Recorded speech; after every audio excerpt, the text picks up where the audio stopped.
नमस्कार दोस्तों, अतुल्य आरएस के इस डिजिटल प्लेटफॉर्म पर आप सभी का हार्दिक स्वागत है। फ्रेंड्स, हम शुरू करने जा रहे हैं भूगोल विषय को और भूगोल विषय के अंतर्गत हम बात करेंगे विश्व भूगोल के विषय में।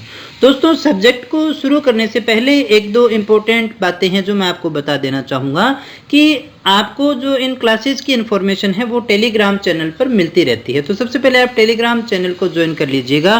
पीडीएफ और अदर जो करंट अफेयर्स की पीडीएफ है वो भी आपको वहाँ टेलीग्राम चैनल पर मिलती रहती है, तो उसको आपको लॉगिन कर लेना चाहिए ताकि आप हमारी जो रेगुलर इन्फॉर्मेशन है, नई क्लासेस हैं, उनसे संबंधित सूचनाओं को प्राप्त करते रहें। इसके अलावा दोस्तों मैं आपको बता दूं कि पूरा जो कोर्स है वो आपको यूट्यूब पर भी अवेलेबल करवाया गया है। यूट्यूब पर आप सारा सिलेबस जो है वो देख पाएंगे दोस्तों, लेकिन इसकी कुछ सीमाएं होती हैं। हम टेस्ट सीरीज वगैरह, पीडीएफ वगैरह यहाँ नहीं डाल सकते, उसके लिए आपको किसी अदर प्लेटफॉर्म पर डिपेंड रहना पड़ता है।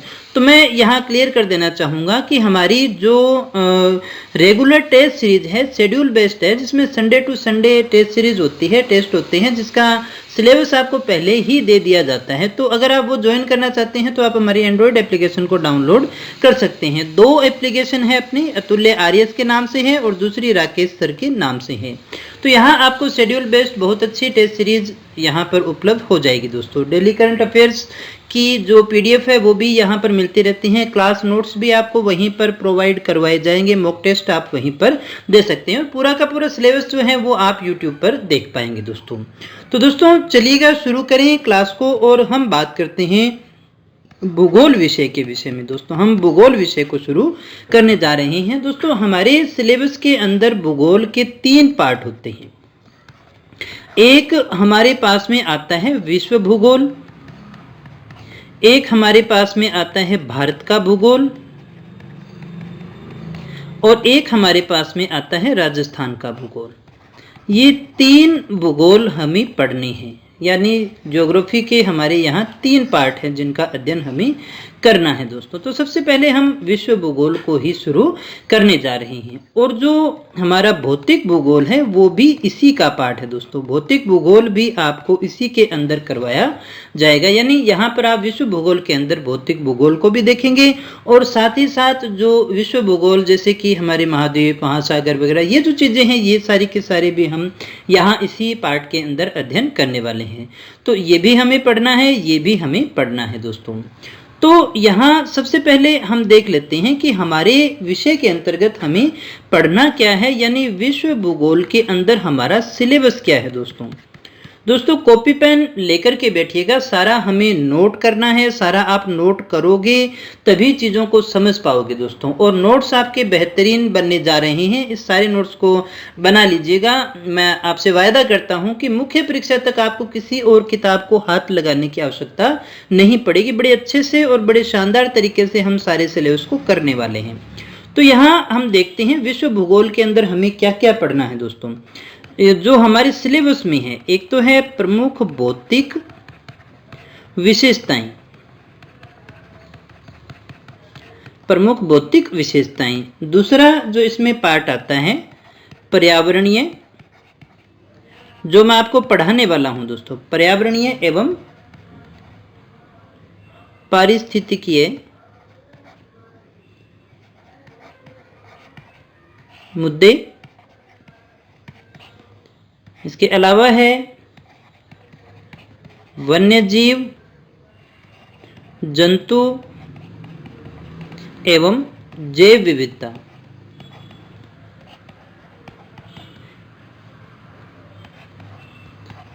अंतर्राष्ट्रीय जलमार्ग और जो हमें पढ़ना है वो है प्रमुख औद्योगिक क्षेत्र, प्रमुख औद्योगिक क्षेत्र। ये इतनी चीजें हमें पढ़नी है, इतना हमारा पाठ्यक्रम है दोस्तों।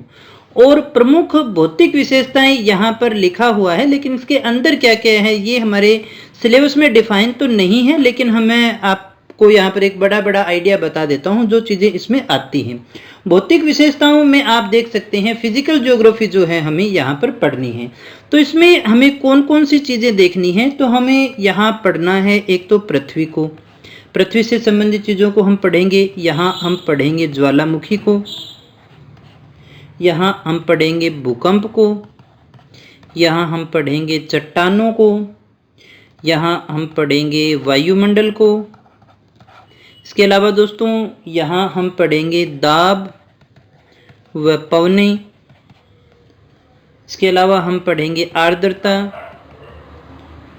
और इसके अलावा हम पढ़ेंगे भू आकृतियाँ, और भू आकृतियों में आता है पर्वत। ये आपका मुख्य परीक्षा का टॉपिक भी है, पर्वत, पठार, मैदान, हिमानियाँ भी आती हैं इसी में। और एक हम पढ़ेंगे महाद्वीप और महासागर।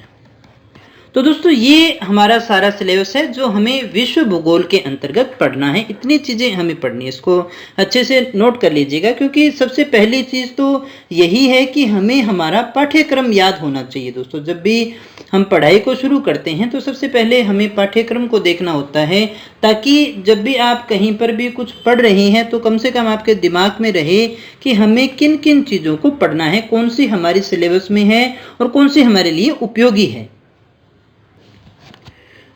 तो यहाँ सबसे पहले दोस्तों हम शुरू करने जा रहे हैं पृथ्वी को। पृथ्वी से संबंधित जानकारी जो है वो सबसे पहले हम अध्ययन करने वाले हैं। तो दोस्तों हम क्या पढ़ेंगे? हम पढ़ेंगे पृथ्वी को। और पृथ्वी में हमें क्या क्या चीज़ें पढ़नी है? एक तो पृथ्वी का आकार देखेंगे, एक हम देखेंगे कि पृथ्वी की उत्पत्ति है जो किस प्रकार से हुई है, एक हम देखेंगे कि पृथ्वी से संबंधित जो सिद्धांत हैं वो कौन कौन से हैं, और एक हम देखेंगे पृथ्वी की आंतरिक संरचना। ये चीज़ें हमें यहाँ पर पृथ्वी के अंतर्गत अध्ययन करनी है, यानी इन चीज़ों को अपने इस क्लास के माध्यम से शुरू करने जा रहे हैं। तो सबसे पहले दोस्तों हम बात करेंगे पृथ्वी के आकार से संबंधित। तो हेडिंग डाल लीजिएगा दोस्तों, पृथ्वी का आकार। पृथ्वी का आकार। तो अगर आपसे पूछा जाए दोस्तों कि पृथ्वी का आकार कैसा है, पृथ्वी का आकार कैसा है, नोट्स दोस्तों फिर से कह रहा हूं, अगर आपके पास में कॉपी पेन अभी तक नहीं है तो कॉपी पेन लेकर के बैठना दोस्तों। जियोइड कहते हैं अपने इसको, या हम इसे कह सकते हैं गोलाब। कैसा है दोस्तों? गोलाब। और इसका जो तात्पर्य होता है ये है कि ध्रुवों पर तो क्या है? चपटा है, ध्रुवों पर चपटी, और विषुवत क्षेत्र पर विस्तृत। ये हमारी पृथ्वी का आकार है। अगर आपसे पूछा जाए कि पृथ्वी का आकार कैसा है तो आप उसे कहेंगे जियोइड, या फिर हम उसे कहेंगे गोलाब आकृति की है दोस्तों। और इसका मतलब क्या हुआ? ध्रुवों से चपटी है, यानी हम क्या कहें, हम इसको इस प्रकार से लेंगे दोस्तों, थोड़ी सी, यानी ये ले लीजिएगा इस तरह से, यानी ये वाला क्षेत्र तो जो है इसका ज़्यादा है और ये वाला क्या है? कम है दोस्तों। ये R अपने 1, या फिर इसको R2 ले सकते हैं, इसको R1 लेंगे। ये हमारी बीच वाली कौन सी रेखा होती है दोस्तों? विषुवत रेखा होती है। देखिएगा दोस्तों, जैसे मान लीजिएगा ये हमारी पृथ्वी है, इसको एक सामान्यतः इसी प्रकार से हम देखते हैं। तो ये जो 0 डिग्री अक्षांश, इस तरह से जो रेखाएं खींची जाती है, हम सारी चीज़ों का अध्ययन करेंगे। अभी जो टारगेट है अपना उसी पे रहते हैं, पृथ्वी के आकार को समझने की कोशिश करते हैं। तो इस प्रकार से जो रेखाएं खींची जाती हैं इन्हें हम अक्षांश रेखाएं कहते हैं, और यही 0 डिग्री जो होती है उसे हम विषुवत रेखा के नाम से जानते हैं। और इसका जो ऊपर का हिस्सा और नीचे का हिस्सा 2 भागों में बंट जाता है, यानी ऊपर वाला उत्तरी गोलार्ध है और नीचे वाला कौन सा गोलार्ध हो गया? दक्षिणी गोलार्ध हो गया। ये विषुवत रेखा जो है वो हमारी पृथ्वी को 2 भागों में बांटती है। वैसे ये काल्पनिक रेखाएं हैं दोस्तों, मैं आपको स्पष्ट कर दूं कि ये जो अक्षांश रेखाएं हैं वैसे पृथ्वी पर कहीं खिंची हुई नहीं है। कहीं आप ढूंढने लग जाओ कि पृथ्वी पर ये रेखाएं मिलेंगी, तो पृथ्वी पर ये रेखाएं कहीं पर भी मिलती नहीं है दोस्तों। ये काल्पनिक रेखाएं हैं, ये अक्षांश रेखाएं कहलाती हैं, जो इस तरह से खींची जाती है। और इस तरह से जो खींची जाएंगी, यानी ऐसे जो खींची जाएंगी, उन्हें हम देशांतर रेखाओं के नाम से जानते हैं। आगे सारी चीजें हम डिस्कस करने वाले, अच्छे से आपको पूरा समझाया जाएगा। लेकिन अभी हम ये देखते हैं कि ध्रुवों पर तो क्या है, ये हो गए हमारे ध्रुव, ये हमारा उत्तरी ध्रुव हो गया, और ये हो गया हमारा, देखिए, दक्षिणी ध्रुव। तो ये कहा जा रहा है दक्षिणी ध्रुव और उत्तरी ध्रुव, यानी ध्रुवों पर तो ये क्या है? चपटी है, और विषुवत रेखा पर विस्तृत है। ये कोई गोल गेंद की तरह नहीं है। अगर गोल गेंद होती तो ये ऐसे और ऐसे दोनों त्रिज्याएं जो हैं इसकी एक ही बराबर हुआ करती, तो ये एक बराबर होती नहीं है। तो अगर आपसे एक शब्द में पूछा जाए पृथ्वी की आकृति या आकार कैसा है, तो जियोइड यानी गोलाब आकृति का है, जिसका तात्पर्य ये है कि ये ध्रुवों पर तो क्या है, चपटी है, लेकिन विषुवत रेखा पर ये देखिए कैसी है, विस्तृत है दोस्तों। यहां आप नोट कर लीजिएगा दोस्तों इसको कि विषुवत रेखा जो है, विषुवत रेखा जिसे हम और क्या कहते हैं दोस्तों, जिसे हम भूमध्य रेखा के नाम से भी जानते हैं। विषुवत रेखा या भूमध्य रेखा पृथ्वी को दो भागों में बांटती है, दो भागों में बांटती है, दो भागों में बांटती है दोस्तों। दो भाग कौन से हो गए, जैसे मान लीजिएगा ये हमारी पृथ्वी हो गई, ये इसके बीच की जो रेखा है जिसे 0 डिग्री वाली को ही भूमध्य रेखा या फिर अपनी विषुवत रेखा या 0 डिग्री कहते हैं, ये दो भागों में बांटती है। और यहाँ जो स्थान रहेगा हम उसे उत्तरी ध्रुव कहेंगे, नॉर्थ पोल कहेंगे, ये हमारा साउथ पोल है, इसे हम दक्षिणी ध्रुव के नाम से जानते हैं। ये जो विषुवत रेखा है ये दो भागों में हमारी पृथ्वी को बांट देती है दोस्तों। और जो हमारा पृथ्वी का आकार है अभी हमने पढ़ा, उसको भी समझ लीजिएगा कि पृथ्वी का जो गोलाब आकार है, पृथ्वी का आकार कैसा है दोस्तों, गोलाब है, पृथ्वी का आकार गोलाब है, जिसके अंतर्गत, और इसके अंतर्गत होता क्या है दोस्तों, जिसके अंतर्गत पृथ्वी ध्रुवीय क्षेत्रों में चपटी है, ध्रुवीय क्षेत्रों में कैसी है, चपटी है, तथा विषुवत रेखीय क्षेत्रों में विस्तृत है। ये हमने अभी देखा और अभी हमने सीखा। ऐसे अपने एक सामान्यतः मॉडल पृथ्वी इस तरह से बनाते हैं, लेकिन ये वास्तव में ऐसी है नहीं, बल्कि ये क्या है, ध्रुवों पर तो क्या है, चपटी है, और विषुवत रेखा पर विस्तृत है। अगर हम इसे R1 माने और इसे अगर हम R2 माने, अगर ऊपर वाली को अपने 2 मान लेते हैं, ये जो नॉर्थ पोल और साउथ पोल को मिलाने वाली है इसे R2 मान लेते हैं, और ये जो विषुवत रेखा वाली है इसे अपने क्या मान लेते हैं, R1। तो हम ऐसा कह सकते हैं दोस्तों कि R1 ग्रेटर देन R2, यानी ये जो त्रिज्या है, ये वाली जो त्रिज्या है, यहाँ से क्या है, चौड़ाई इसकी ज़्यादा है इसकी बजाय। ये आपको बात समझ में आ जानी चाहिए। इसीलिए हम इसकी एक स्पेशल आकृति है, इसको लघ्वाक्ष भी कहते हैं, गोलाब जो है इसका विशिष्ट है, सबसे सही नाम आता है। इंग्लिश वाला नाम याद रख लीजिएगा, क्योंकि आपका जो पेपर आता है वो इंग्लिश और हिंदी दोनों में ही आता है। तो पृथ्वी की आकृति कैसी है दोस्तों, जियोइड है, जिसे हम हिंदी में क्या कहते हैं, गोलाब के नाम से जानते हैं। उम्मीद करता हूँ सारी बातें आपको समझ में आ रही होगी। भूगोल एक ऐसा विषय है जिसमें आपको कुछ याद नहीं करना होता दोस्तों एक बार अगर आप चीज़ों को समझ जाएंगे तो आपको किसी प्रकार की कोई समस्या नहीं है। बहुत ही अच्छा और इंटरेस्टिंग सब्जेक्ट होता है भूगोल, लेकिन आपको क्या करना है, आपको समझना पड़ेगा। सिर्फ स्क्रीन पे ध्यान रखेंगे, इतने से ही आपको अच्छे से याद हो जाएगा। अब देखिएगा ये चपटी क्यों है, तो इसके कारण को भी हम थोड़ा सा समझ लेते हैं। पृथ्वी की अगर हम गति की बात करें तो पृथ्वी की जो गति है वो दो प्रकार की होती है। एक तो होती है परिभ्रमण, आगे अपने इसको डिटेल में भी देखेंगे, और एक होती है परिक्रमण। परिभ्रमण अगर हम कहें तो अपने जो धुरी है उसके ऊपर घूमती है दोस्तों, जैसे इस प्रकार से ये घूमती है, पश्चिम से पूर्व की ओर घूमती है दोस्तों। और इसी घूर्णन के कारण क्या होता है, अपकेंद्रीय बल लगता है, और इस अपकेंद्रीय बल के कारण ये इस क्षेत्र में तो क्या हो गई है दोस्तों, ज्यादा विस्तृत हो गई है, और ध्रुवों पर क्या हो गई है, ये चपटी हो जाती है दोस्तों। तो इसका जो प्रभाव क्या पड़ता है, हमने कहा इस प्रकार से अगर पृथ्वी हो गई तो इसका प्रभाव क्या पड़ा दोस्तों। देखिएगा ये दूरी तो क्या हो गई, विषुवत रेखा पर क्या होगी, ज्यादा होगी, ध्रुवों वाली कम हो गई।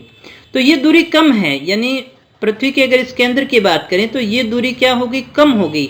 इसलिए यहाँ पर गुरुत्वाकर्षण कम होगा कि ज्यादा होगा, यहाँ गुरुत्वाकर्षण होगा ज्यादा। लेकिन ये दूरी क्या है, ज्यादा है, इसलिए यहाँ पर गुरुत्वाकर्षण क्या होता है, कम होता है। तो इसलिए आप इस चीज को अच्छे से याद रख लीजिएगा कि गुरुत्वाकर्षण बल जो है वो ध्रुवीय क्षेत्रों में तो कैसा लगता है, सबसे ज्यादा लगता है, लेकिन विषुवतीय रेखीय क्षेत्रों में क्या होता है, सबसे कम होता है। इसीलिए कभी आपने ये देखा होगा कि रॉकेट का जो प्रक्षेपण होता है ना, वो हमेशा विषुवत रेखीय प्रदेशों से होता है। कभी ध्रुवों से किसी रॉकेट का प्रक्षेपण आपने सुना या देखा है क्या? नहीं होता है ना। तो रॉकेट का जो प्रक्षेपण होगा, रॉकेट का जो प्रक्षेपण होता है वो ध्रुवों से नहीं होता, बल्कि विषुवत रेखा से ही होता है। जिसका कारण क्या होता है? जिसका सबसे बड़ा कारण है कि यहाँ पर गुरुत्वाकर्षण बल जो है वो कैसा होता है, कम होता है। इस चीज को नोट कर लीजिएगा दोस्तों। क्या नोट करना है आपको कि पृथ्वी की घूर्णन गति के कारण, पृथ्वी की जो घूर्णन गति होती है, पृथ्वी की घूर्णन गति के कारण केंद्र से अपकेंद्रीय बल लगता है। कौन सा बल लगता है दोस्तों? अपकेंद्रीय बल लगता है, जिसके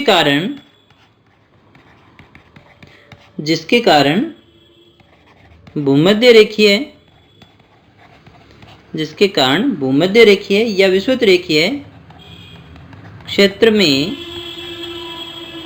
पृथ्वी अधिक विस्तृत हो जाती है।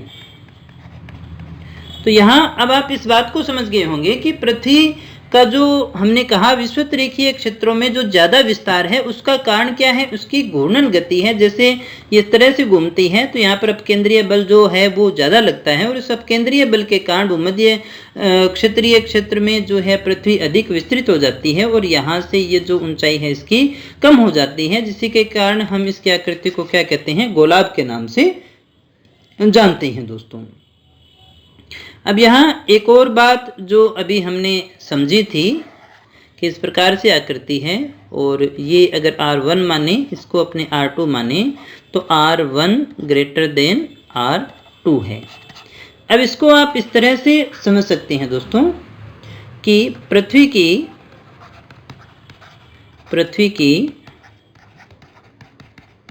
विषुवत रेखीय त्रिज्या ध्रुवीय त्रिज्या से अधिक है। नोट करते जाइएगा दोस्तों साथ साथ में, ताकि आप एक अच्छे नोट्स का निर्माण कर सकें। इन फ्यूचर आपके काम आना ही आना है। पृथ्वी की विषुवत रेखीय त्रिज्या जो है वो ध्रुवीय त्रिज्या से क्या है? अधिक है। हमने इस बात को अभी इस मानचित्र के माध्यम से समझ भी लिया है, यानी ये जो है ये ज्यादा है इसकी बजाय। अब इससे प्रभाव क्या होगा? अतः सर्वाधिक गुरुत्वाकर्षण बल ध्रुवीय क्षेत्रों में लगता है या फिर होता है, जबकि विषुवत रेखीय क्षेत्रों में सबसे कम या फिर हम कहें न्यूनतम गुरुत्वाकर्षण बल लगता है। ये बात आपको समझ लेनी है ना। ये तीनों चीजें यहाँ पर आप देख सकते हैं कि विषुवत रेखीय त्रिज्या जो है वो ध्रुवीय त्रिज्या से क्या है? ज्यादा है, और इसीलिए क्या है? गुरुत्वाकर्षण बल जो है वो ध्रुवों पर क्या होता है? ज्यादा होता है, और विषुवतीय रेखीय क्षेत्रों में अपेक्षाकृत क्या होता है? कम होता है। और इसीलिए एक चीज को आप जो है स्पेशली नोट करके लिख सकते हैं कि रॉकेट प्रक्षेपण, इसीलिए क्या होता है? रॉकेट प्रक्षेपण जो है, यानी रॉकेट का जो प्रक्षेपण है भूमध्य रेखीय क्षेत्रों में स्थित महाद्वीपों के पूर्वी तट से किया जाता है। और हमेशा कहां से होगा दोस्तों? पूर्वी तट से ही किया जाता है। गति के कारण पूर्वी तट से किया जाता है। तो ये आपको याद रखना है ना, कि रॉकेट का प्रक्षेपण कहाँ से होगा? भूमध्य रेखीय क्षेत्रों से होता है, ध्रुवीय क्षेत्रों से नहीं होता। क्यों नहीं होता, हम इसको समझ चुके हैं, क्योंकि गुरुत्वाकर्षण बल जो है वो भूमध्य रेखीय क्षेत्रों में कम होता है और भूमध्य रेखीय क्षेत्रों में ज्यादा होता है दोस्तों। इसलिए हम जो रॉकेट का प्रक्षेपण है वो हमेशा कहाँ करते हैं? वो भूमध्य रेखीय क्षेत्रों में या विषुवत रेखीय क्षेत्रों में करते हैं। और इस चीज के लिए जिम्मेदार है, जो जिम्मेदार पृथ्वी की ऐसी आकृति है जिसे हम क्या कहते हैं? गोलाभ आकृति कहते हैं। और उसके लिए जिम्मेदार है पृथ्वी की घूर्णन गति, और घूर्णन गति के कारण लगने वाला अपकेंद्रीय बल, जिसके कारण वो भूमध्य क्षेत्रीय जो है वो विस्तार अधिक लिए बैठी है, जबकि जो उसका ऊपर का विस्तार है ध्रुवों के अंदर उसका विस्तार कम है, ध्रुवों की तरफ से चपटी हो जाती है दोस्तों। तो घूर्णन गति से आकार संबंधित है और आकार से घूर्णन गति संबंधित है, और इसी के कारण जो इसके त्रिज्या का जो विस्तार है ऊपर से नीचे दाएं से बाएं में फर्क आ जाता है दोस्तों। तो उम्मीद करता हूं ये बात आप अच्छे से समझ गए होंगे। तो ये तो थी पृथ्वी के आकार से संबंधित बातें दोस्तों। सारी चीजों को हम बड़े अच्छे से समझने वाले हैं। फिर से दोहरा रहा हूं, नोट्स आप हमेशा बना करके चलिएगा दोस्तों। आगे हेडिंग डाल लीजिएगा दोस्तों, पृथ्वी की उत्पत्ति। यहां हम समझने जा रहे हैं कि पृथ्वी की उत्पत्ति कैसे हुई। वैसे तो दोस्तों बहुत सारे सिद्धांत हैं जो नित नए आते ही रहते हैं दोस्तों। क्या लिखा था हमने? पृथ्वी की उत्पत्ति। तो सामान्य ज्ञान की दृष्टि से, क्योंकि हमारा जो पेपर है दोस्तों वो जीएस का पेपर है, तो कभी भी एक चीज को याद रखिएगा, हम ऑप्शनल सब्जेक्ट नहीं पढ़ रहे हैं, हम इस सब्जेक्ट को जीएस के आधार पर ही पढ़ेंगे। हमें पीएचडी नहीं करनी है दोस्तों। अगर आपको पीएचडी करनी है, आप सब्जेक्ट की गहराई में जाएंगे, तो फिर आप इस चीज़ को भूल जाइएगा कि आपको कंपटीशन फाइट करने में कम समय लगेगा दोस्तों। एक तो हमें एग्जाम ओरिएंटेड रहना है। मैं सिर्फ उन्हीं बातों को कर रहा हूं जो आपके एग्जाम में पूछे जाने की संभावना है और पूछी जाती रही है दोस्तों। तो पूरा टारगेट आपका इन्हीं चीज़ों पर देखिए रहना चाहिए। तो पृथ्वी की उत्पत्ति से संबंधित भी बहुत सारे सिद्धांत हैं, लेकिन मैं जिस सिद्धांत की बात करने जा रहा हूं वो है big bang theory. Big bang theory, या जिसे हम कहते हैं बिग बैंग सिद्धांत, और यही सबसे ज़्यादा जो है प्रचलित है दोस्तों। तो ये क्या था, इसको सामान्य सी भाषा में हम समझें कि पहले कोई एक ही पदार्थ हुआ करता था दोस्तों। पहले क्या हुआ करता था, एक प्राचीनतम पदार्थ उपलब्ध था जिसे अपने गॉड पार्टिकल या फिर हिग्स बोसोन के नाम से जानते हैं दोस्तों। अब क्या हुआ कि एक जो पिंड था उसके अंदर क्या होता है, एक दिन महाविस्फोट होता है दोस्तों, और महाविस्फोट होने के बाद में इसके जो हैं छोटे छोटे टुकड़े हो जाते हैं और फिर उनमें गति होती है, फिर उनसे जो है आपस में मिल करके जो है नए पदार्थों का निर्माण होता है और नए जो ब्रह्मांडीय पिंड है उनका निर्माण होता है दोस्तों। तो ये थ्योरी जो है वो महाविस्फोटक सिद्धांत या बिग बैंग थ्योरी के नाम से जानी जाती है और इसी को सबसे ज़्यादा मान्यता दी जाती है। तो हम सिर्फ एक थ्योरी को ही पढ़ने जा रहे हैं, बड़ी मुश्किल नहीं है। आप सिर्फ ये चीज़ मान लीजिएगा, बहुत ही साधारण भाषा में समझे। जैसे मान लीजिएगा ये एक पटाखा है, बहुत ही ज़बरदस्त पटाखा है, बड़ा पटाखा है, और इस पटाखे के अंदर हमने किया विस्फोट, तो आपने देखा होगा कि इसके चिथड़े जो हैं वो दूर दूर तक उड़ जाते हैं। इसी प्रकार से ये उड़े हुए हैं और आज भी गति कर रहे हैं, इसीलिए हमारे इन जो पिंडों के बीच की जो दूरी है वो भी निरंतर बढ़ रही है दोस्तों। यही इसका प्रमाण भी माना जाता है। तो ये महाविस्फोटक सिद्धांत देने वाले व्यक्ति कौन थे? ये थे जॉर्ज लेमेत्रे दोस्तों। तो इसको समझ लीजिएगा और साथ ही साथ नोट भी कर लीजिएगा, बहुत ही आसान सी चीज है ये। पृथ्वी की उत्पत्ति महाविस्फोटक प्रक्रिया से हुई है। किस प्रक्रिया से हुई है दोस्तों? महाविस्फोटक प्रक्रिया से हुई है। महाविस्फोटक प्रक्रिया से हुई है। इसके लिए जॉर्ज लेमेत्रे का बिग बैंग सिद्धांत मान्यता प्राप्त है। बिग बैंग सिद्धांत मान्यता प्राप्त है। तो देखिए क्या कहा हमने, बिग बैंग थ्योरी यानी पृथ्वी की जो उत्पत्ति हुई है वो महाविस्फोटक प्रक्रिया से हुई है, एक महाविस्फोट से हुई है। और इसके लिए जो सिद्धांत मान्यता प्राप्त है वो है जॉर्ज लेमेत्रे का बिग बैंग सिद्धांत है, ये मान्यता प्राप्त है। आगे बढ़ते हैं, इसमें कुछ चीजें और समझ लेते हैं हम, आगे नोट कर लीजिएगा दोस्तों। इस सिद्धांत के अनुसार क्या था, तो इसके अनुसार ब्रह्मांड में पहले से प्राचीनतम पदार्थ उपलब्ध थे, यानी पहले से ही प्राचीनतम पदार्थ उपलब्ध थे। प्राचीनतम पदार्थ क्या है, उपलब्ध थे। अब इनमें क्या हुआ, इनमें हुई गति, इनमें गति उत्पन्न होने तथा एक क्षेत्र में एकत्रित होने से दबाव के कारण तापमान में वृद्धि हुई। देखिए क्या कहा हमने, तो हम बात कर रहे हैं बिग बैंग थ्योरी की, और इस थ्योरी के अनुसार पृथ्वी की जो उत्पत्ति है, हम पृथ्वी की उत्पत्ति के सिद्धांत को पढ़ रहे हैं। पृथ्वी की जो उत्पत्ति है वो महाविस्फोटक प्रक्रिया से हुई है, जिसके लिए जॉर्ज लेमेत्रे का सिद्धांत जाना जाता है। और ये सिद्धांत ये कहता है कि ब्रह्मांड में पहले से ही प्राचीनतम पदार्थ उपलब्ध थे, और इन पदार्थों में गति उत्पन्न होने और एक क्षेत्र में एकत्रित हो जाने के कारण दबाव बढ़ा, और इस दबाव बढ़ने के कारण जो है वो तापमान भी क्या हो गया, बढ़ गया दोस्तों। और इस तापमान बढ़ने से क्या हुआ, फलस्वरूप इन पदार्थों में महाविस्फोट हुआ। और इन्हीं पदार्थों में क्या हुआ, इन पदार्थों में महाविस्फोट हुआ, जिसे अपने बिग बैंग थ्योरी के नाम से जानते हैं, महाविस्फोट हुआ। क्या हुआ दोस्तों, इन्हीं के अंदर महाविस्फोट हुआ। विस्फोट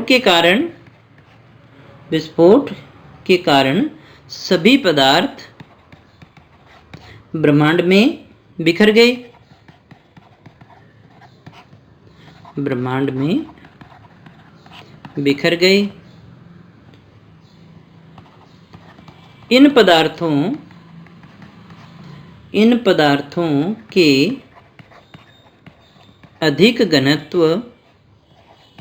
इन पदार्थों के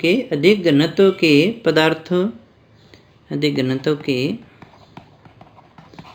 पदार्थ के चारों ओर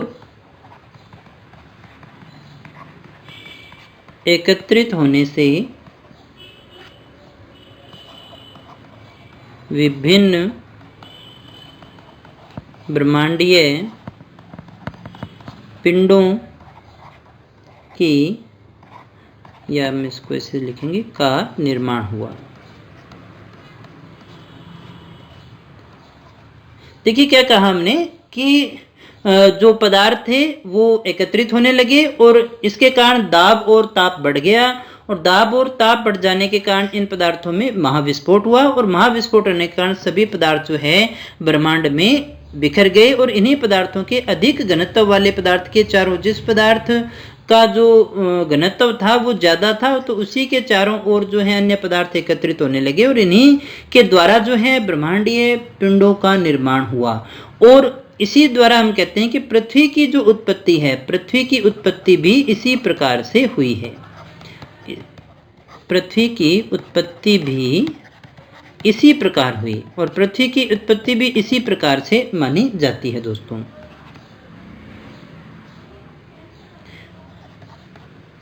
इन प्राचीनतम कणों को, और ये जो प्राचीनतम कण थे, इन प्राचीनतम कणों को हम क्या कहते हैं दोस्तों, हिग्स बोसोन या गॉड पार्टिकल के नाम से जानते हैं। किस नाम से जानते हैं दोस्तों, गॉड पार्टिकल के नाम से जानते हैं।